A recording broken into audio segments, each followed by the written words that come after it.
all this, mom, dad, I'm looking you in your face and say this kid can't read. We let them down. School, parents, we let them down, but I'm not going to take them to the next grade knowing that they're not at grade level. And it's funny because I'm always like, okay, how are schools successful? Well, schools are successful when they demand greatness. Greatness doesn't come. We're about to make history. We're about to learn. We're about to grow. We're about to make history. And then, mark my words, it's going to be other school districts, other places around it that's going to be doing this thing. We're going to be the first model. And I'm speaking that into existence, okay?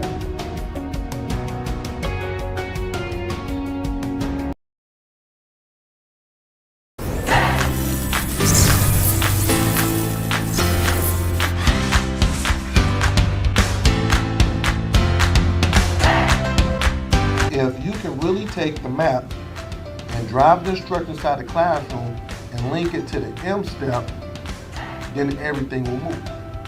You see it? Ladies, third grade teachers, could you tell me, how do you think this professional development was for you today? Easy. It was productive. It was exciting. But we'll never leave Mr. Hurt's advising. Because the schools that I've worked with, the teachers I've worked with, their scores just go through the roof because what I do is I talk about practical stuff that's practical.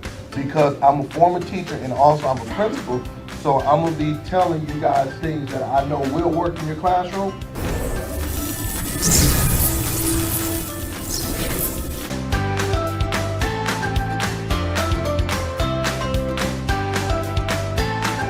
For booking, please visit shurt.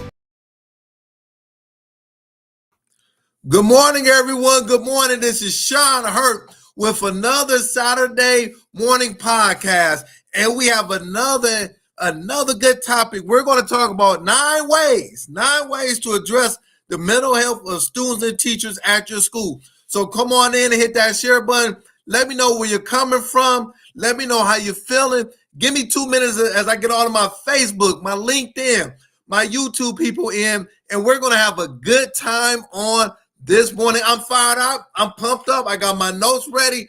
I am ready for this morning. So come on in. Let me know where you're coming from. And just give me 2 minutes and I get all of my good friends and all of my folks coming in, so we can go ahead and just have a really good time. Well, I tell you, I'm in Michigan and the weather's getting kind of better. We was getting some snow the last couple of days. Now it's starting to warm up. So that's a blessing.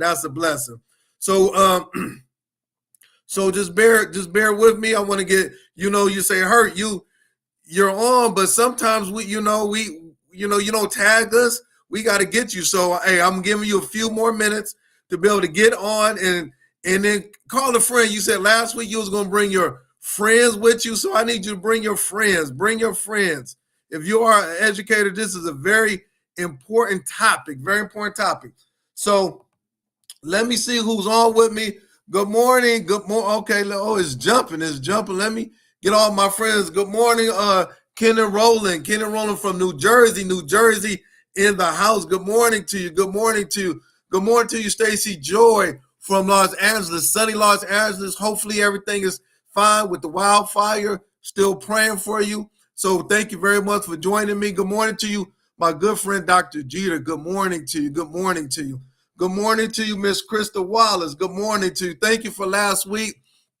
I appreciate all of the love and support. She had me up on her big screen TV. So thank you. I really appreciate that. Mr. David Bell from Benton Harbor down the street. You know how the weather is. You're about a couple hours from me. So, when we see some sun now, we get happy. So good morning to you. Good morning to Miss Septemria Daniels. Good morning to you. Good morning to you, mentor, my good man, my friend, my brother in education, Principal Kafele from Jersey City, Jersey.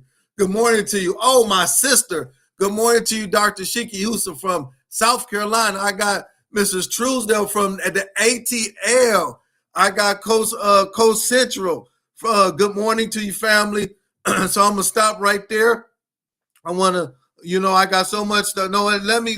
I got Miss Marquetta Lakeford from Boston in the house. My favorite group is from Boston. I'm a big New Edition fan. So they're from Boston too, Boston, Massachusetts. So whenever I think of Boston, I think of New Edition. You know, I have to go to their concert. I know they have a residency in Vegas, so I have to go. So good morning to you. Good morning to you, Mrs. Melissa Jones Chuno. So good morning to you. So if I miss anybody, I'm very sorry, but I'm gonna need you guys to hit that share button. Let me know where you're coming from.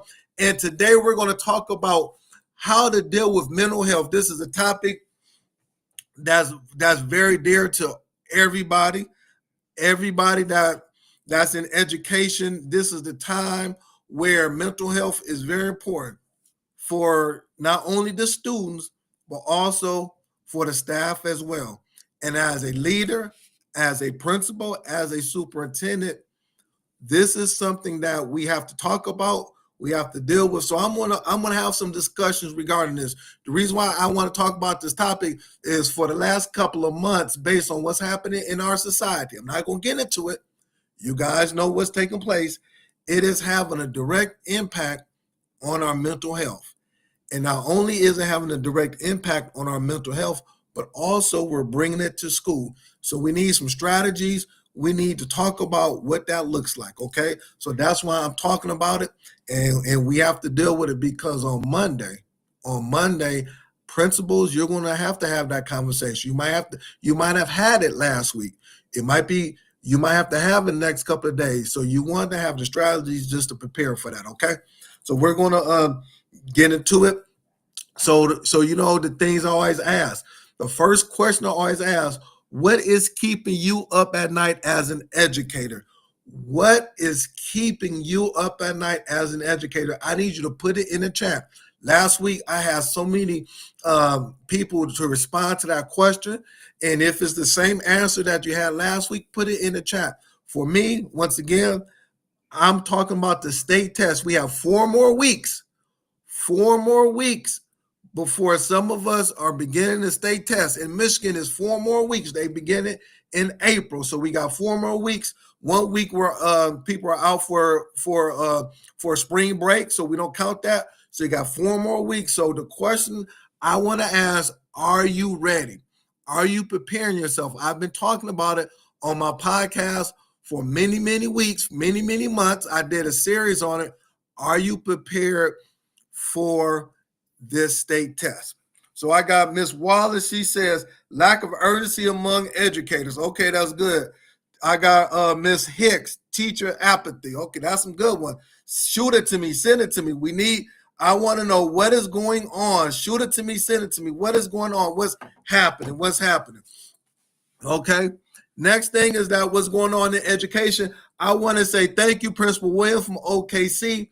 I was supposed to go down to OKC on Monday, but my flight got canceled in midair. We're actually flying down there. It got canceled in midair, so I had to spend a whole day in Connecticut. So I was in Connecticut, supposed to be in OKC. I was in Connecticut, but we just did a virtual, and we still had a good time. So I want to thank you, Principal Williams and the team, for supporting the virtual PD. We had a good time. We're just moving along. What we did was that we talked about what the blueprint looks like for her school in Oklahoma, looking at her mid-year data, setting goals, what it's going to look like for the next 6 to 7 weeks, vocabulary, just to hold everything that you need in order to move the needle. That's what we did. Let me make sure I got my everything right. And the next thing is that I will be in Alabama. I'm visiting Alabama. Do I got anybody from Alabama in the house? I'll be in Alabama March 3rd with Principal Kennedy. I cannot wait. It'll be her school is about 15 minutes from Tuskegee University. So I'm gonna get some good weather. You know, I'm gonna be down in Alabama. I'm gonna get some of that vibe. So I can't wait. And then after that, I will be in Savannah, Georgia on March the 8th. I'm coming to Georgia. Yes. I'm coming to Georgia with Principal Jordan and that team. And then from there, I'm coming down to Idaho, March the 14th for Principal Strong. So I will be flying out. Pray for me. Hopefully weather is good, but I cannot wait. I'm excited regarding the work I'm doing with all of these schools. We are going to the next level.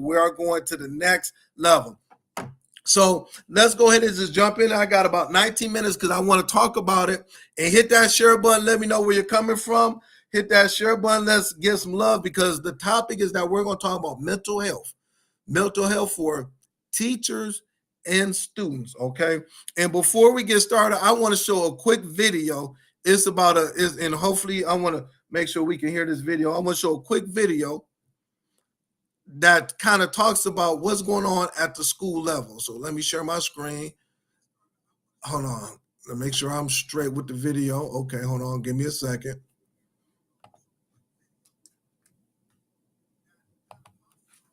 Okay, here we go right here. Let's share this. This is a video that I want to show everybody. Let's make this big. Let's get volume straight. Make sure everybody's good. It's a 2-minute video, but it just sums up the struggle to train educators on how to address mental health issues in the classroom. So this is going to be very important. Children. On tonight, a group that actually trains teachers on how to deal with the mental health issues in the classroom says it's now facing an unexpected uphill battle. 11 leader explains. It's a circle of teachers who have finally realized I'm going to prioritize my mental health. A circle. That's how Charlie with the Mental Health of America, Georgia, describes the issue.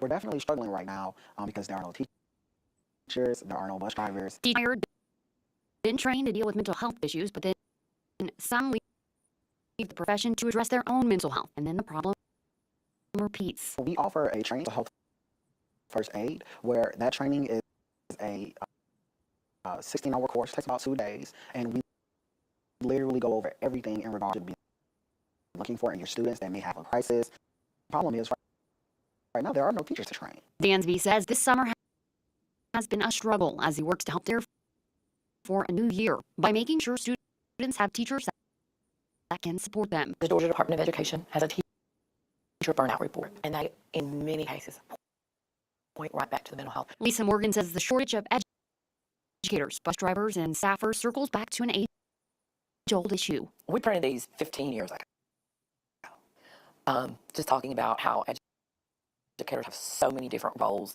All of these things are still there. Leaders saying we have to change the shape educators are in and break the cycle of poor mental health pushing people out and leaving children behind. I really feel that we're doing as much as we can. We have to try to get administrators and the higher ups at these jobs to really buy in on mental health. In Atlanta, Brittany Klein-Peter, 11 Alive News. We are just weeks away from the start of school for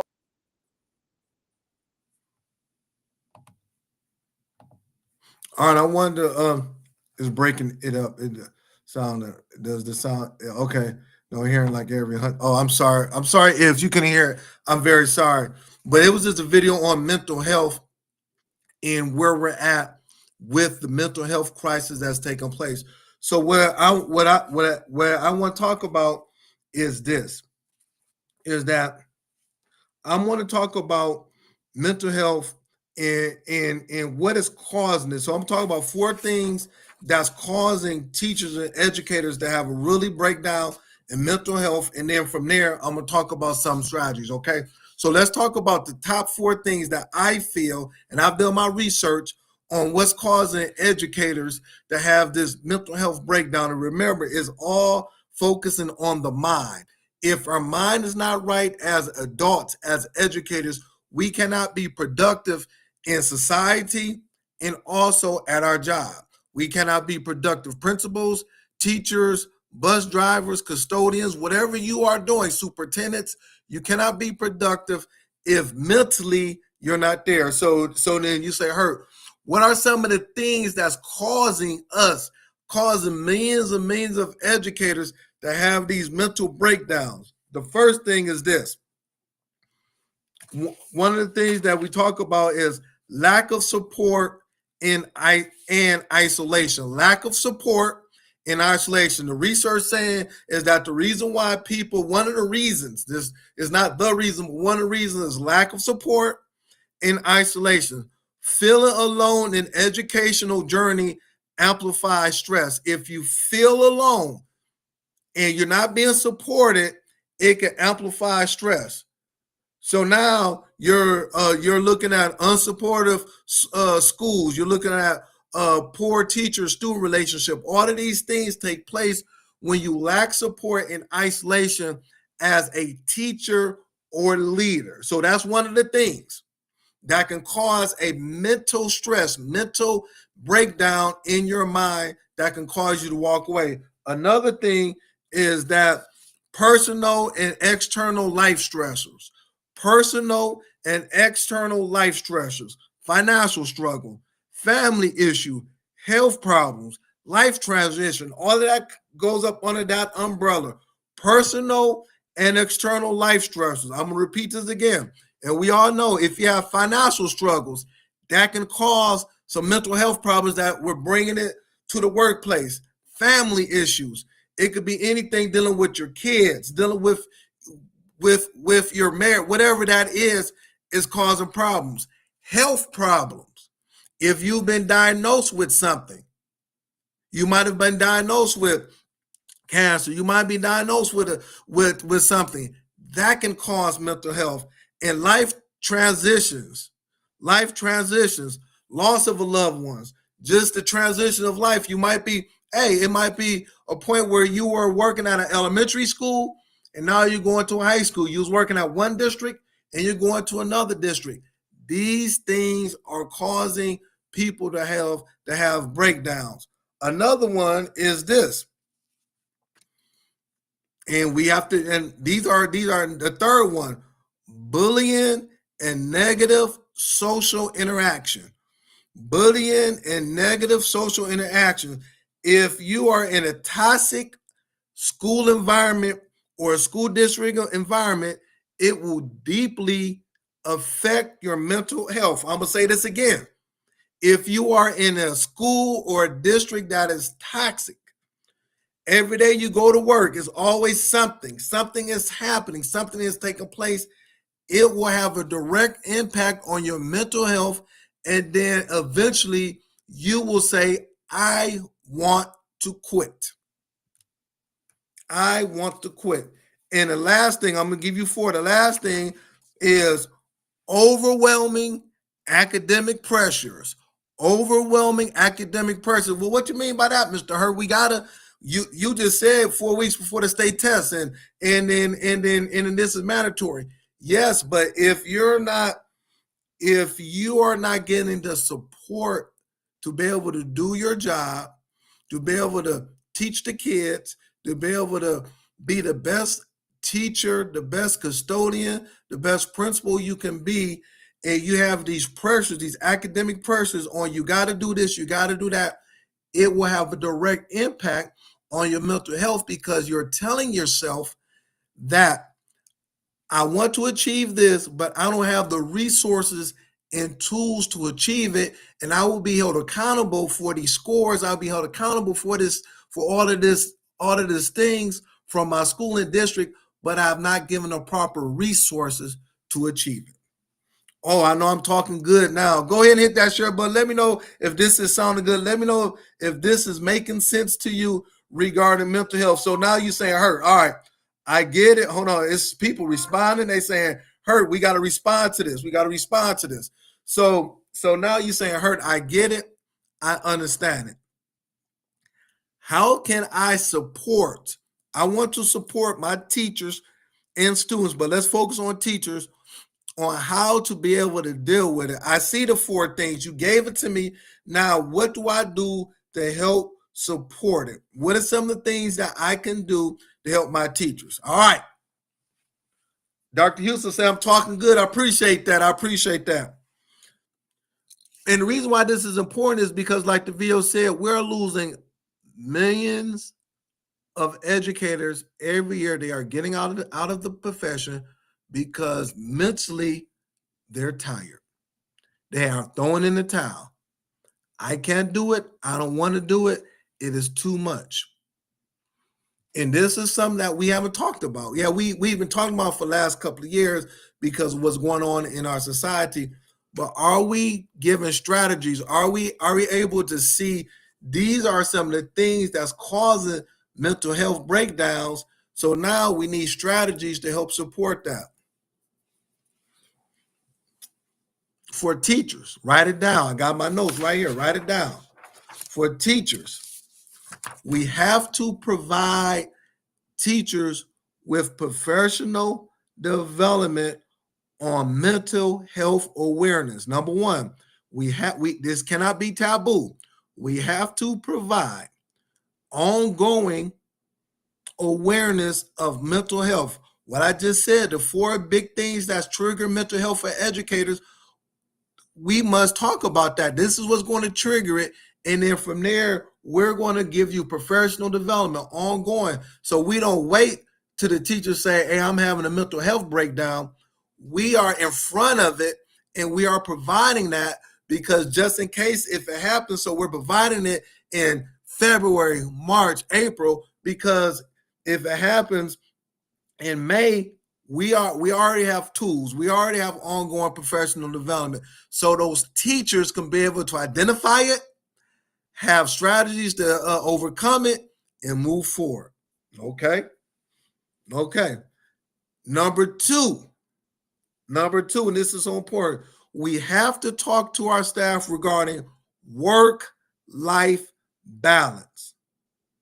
We have to talk to our staff regarding work-life balance. There has to be a balance. It cannot be all work, and we don't have a balance between work and life. You have to go home and spend time with your kids. You got to go ahead and eat healthy. Dr. Josh Tarver and Dr. Shiki Houston and Principal Kafele, they're always, these are educators, they are always posting things on their social media about working out. Dr. Josh Tarver on Saturday, he's getting 3 or 4 miles. Dr. Houston, she does her fitness goals and things of that nature. Principal Kafele, when he's out on the road, you'll see him posting pictures in the gym. That physical health, that working out helps out with your stress. A lot of times when we don't work out, when we don't spend time with our family, when we don't just go home and just watch a movie and just take our minds out of it, you will bring that stuff home and you'll be at work from 7 in the morning to 5 in the afternoon, come home at 5:30, and you'll still be with it to 8 o'clock. And you'll do that week after week after week, month after month after month, and year after year. And consequently, mentally, you will be tired, drained, and fatigued. And this is when you end up saying, hey, I am burnt out. Oh, man. Next one. I'm just giving strategies. Next one. Sometimes we need mental health days. Principals, I started to do this like the last couple of years of my time, where we would have mental health days when the district would say, we got to shut it down.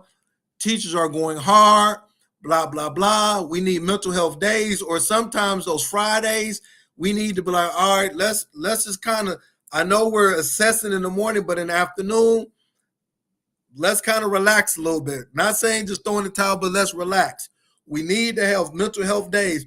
Also, teachers, you need to look at your sick days, and sometimes you might have to take a day off just to recharge the battery for mental health. So that is important, having those mental health days. Mental health days are important. I know when I started in education in '99, that was taboo. You didn't have mental health days. You just sucked it up, went to work, no matter what. And you was given a sticker for being a soldier on a battlefield, going to work, being on work and that is nothing wrong with that. But sometimes you got to say, know what? I need to have a mental health day. I just need to recharge my battery, because if I come to school today, I might not be good. I might be angry. I might take out my frustration out on the students. I might snap at a coworker. I don't know. So it's best for me just to relax, take Friday off. I got Friday, Saturday, and Sunday off. Do what I like to do. You might want to, whatever it is, but take those mental health days. It is very important for the teachers. I'm giving you strategy. These are resource-based strategies that will help you out so you can be the best educator possible, so you won't throw in the towel.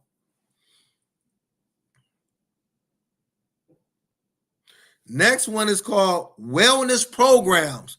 Create wellness programs that focus on physical and mental health. I talked about it. Organize regular wellness check-ins and support groups.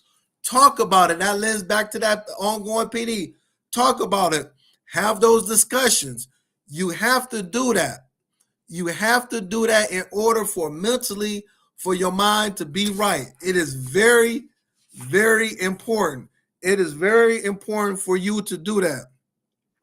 Next thing is that encourage social time. A lot of times, like I said before, mentally, when you're dealing with mental health, you're working in isolation. Most people, when they're isolated, that's when they throw in the towel. But if I'm around other people, if I'm socializing, if I'm talking, if I'm doing those things, then I will not throw in the towel. So that's when the mentoring programs take place. That's when, as principals, we have to make sure our teachers are talking to one another, grade levels, having those type of conversations, because if you're left alone, according to the research, we're talking about mental health, that's when a lot of people will throw in the towel and will quit. Okay? So know what, it's 10:28, so I'm gonna stop right there because I still got to do the students, so we'll do that next week. But this is important.